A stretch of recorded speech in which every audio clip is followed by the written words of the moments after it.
Welcome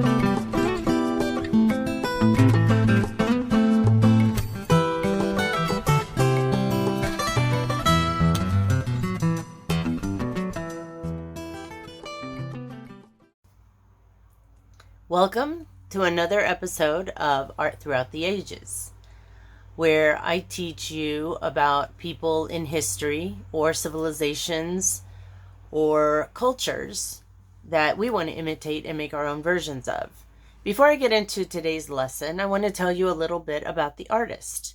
His name is M.C. Escher, and we're going to learn about the concept of tessellations. I'm going to read a little bit to you about M.C. Escher and tessellations. A tessellation is a special kind of design made from shapes that fit together perfectly. A checkerboard is a simple tessellation made of squares. Other shapes can make a tessellation too. Some triangles, rectangles, and diamonds fit together perfectly. The fun really starts when weird shapes are used to make a tessellation. M.C. Escher grew up in Holland in the early years of the 20th century. He studied art and traveled throughout Europe, and especially liked the geometric designs made by Moorish artists in Spain and North Africa. Escher was a genius at creating tessellations. He designed patterns with lizards, birds, and fish that are simply amazing. Isn't that interesting? We're about to work with shapes that have relationship with each other. So now let's see the steps that it takes to make a tessellation of your own. Hi, it's Janine again from Inspired Designs, here to teach you another lesson of Art Throughout the Ages and the concepts of positive and negative. I'm going to switch my screen now so we can look at the work that we're going to do. Now we're going to learn about M.C. Escher. M.C. Escher is known for many of his unique works, but the one that I want to focus on right now is this one. So what do you see if you look from the top down? You see birds with space in between, and as you follow your eye down, suddenly you see what? Do you see that the space in between has become a creature in itself? And that's the fish. Isn't that really unique? Isn't that interesting? Well, that's what we're going to do today.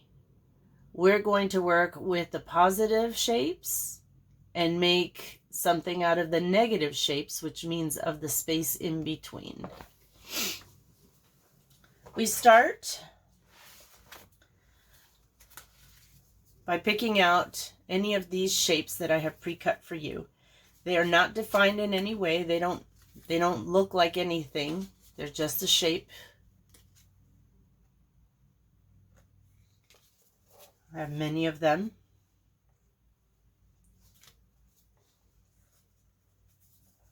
And you're going to use just one of these. You can take your pick.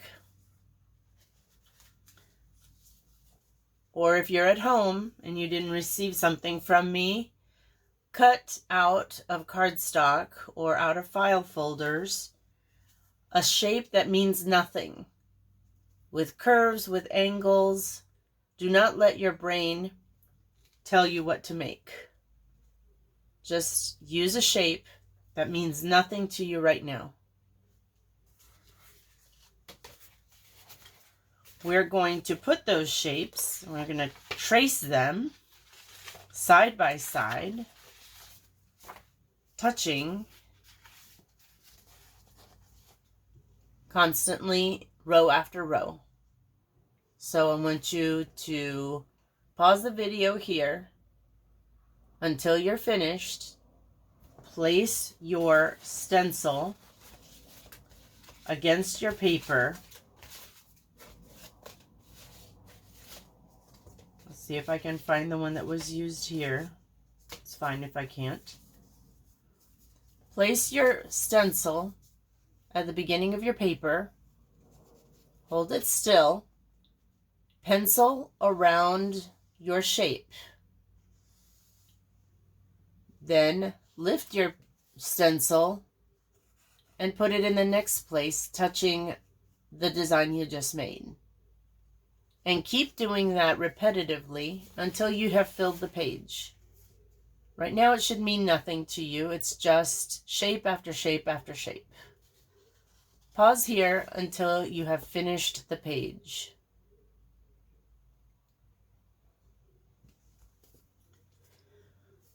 Next, you will look at the shapes that you have just traced. What does this look like to me?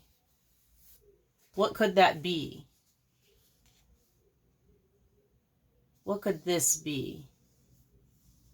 Whatever you decide that this is, you will decorate once. And once you've decided what this is and decorated it, you're going to repeat that decoration over and over and over again, identically, until you finish the page.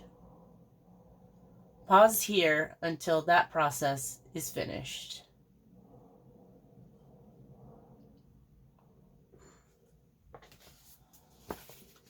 Next, after you have filled in these designs with whatever image you think it is, you will look at the space in between. This in-between space. What does that look like it could be? What could I make that? I will show you some examples.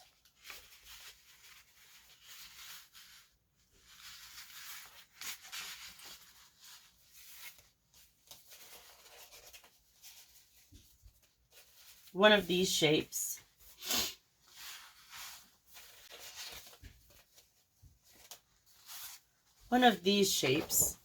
was decorated repeatedly to look like a penguin. After this penguin, we move on and keep making the penguin as close to identical as possible. These have not been done yet. After this process of isolating the penguin, we look at the in-between space. What is this? What could it be?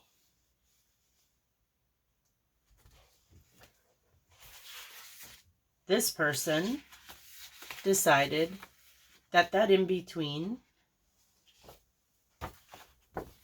looks like a rabbit. So as you see here, the decorated penguin and what's in between. In this case, we didn't just use the in-between shape. We just borrowed the fact that the penguin has wings that can look like ears to this rabbit. But most of the time, we're trying to use this in-between space without borrowing from the top. Let's look at another one.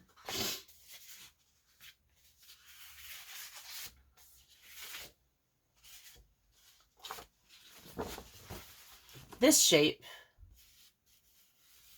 looked to this student like it could be a high heel shoe. So she left the space in between white, where your foot would go into, and made this around a platform shoe. And switched colors, but stayed within the same design over and over again.